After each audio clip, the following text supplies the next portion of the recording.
It returns periodically, like a comet, or perhaps more accurately, like seasonal affect disorder. Considered the Mona Lisa to a few, and a monstrosity to many more, a sandwich whose marketing strategy in today's day and age relies entirely on artificial scarcity and the collective amnesia of the consuming public. I present to you the McRib. First introduced in 1981 as a limited time offering in the Kansas City area, it was developed by McDonald's first executive chef Rene Arand. The inception of this rib lookalike was merely out of necessity.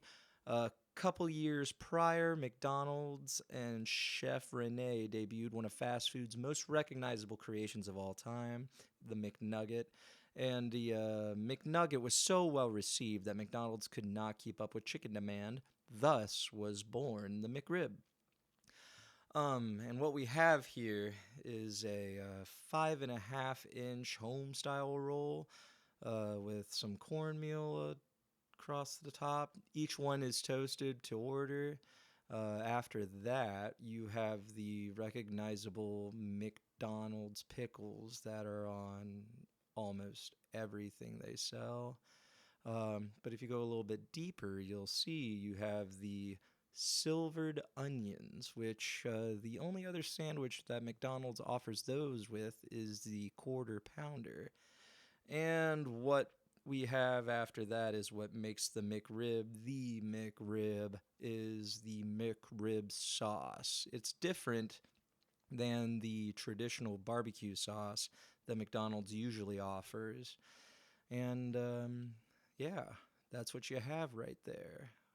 All perfect for you to consume.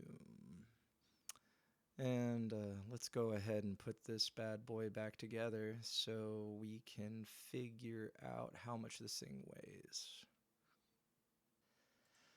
Now, with regional pricing being a thing in today's economy, your price is going to vary. I've seen anywhere on the internet between $3.99 and $7.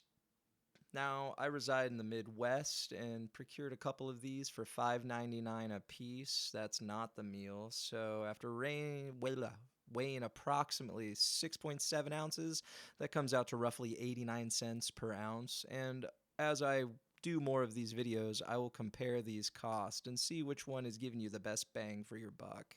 Now that we're done with cost, let's move over to the cross section.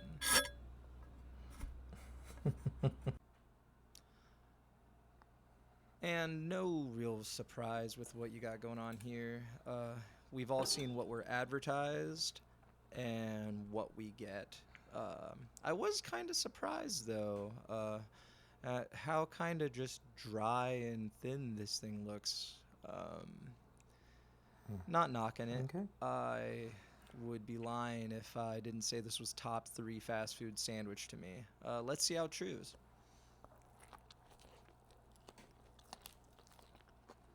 Yeah, typical bite.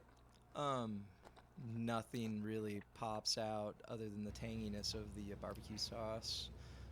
Let's look a little bit closer. Yeah, toasted bun, some onions. They say they toast them per order, but I can't vouch for that. For as easy as the sandwich chews, this pickle put up a fight. It would not separate.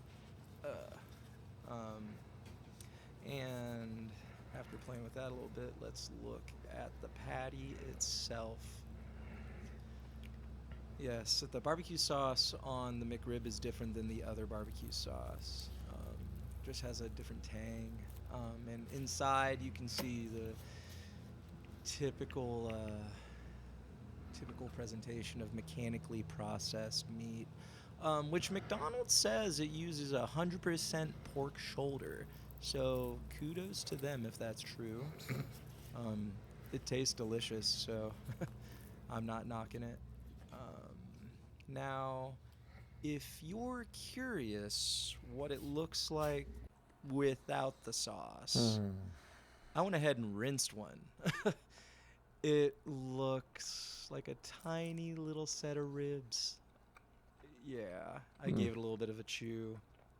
Um, well, that's the McRib Teardown. I appreciate you all joining me on this first video. If you like this kind of stuff, like, comment, and subscribe. And I will see you next time.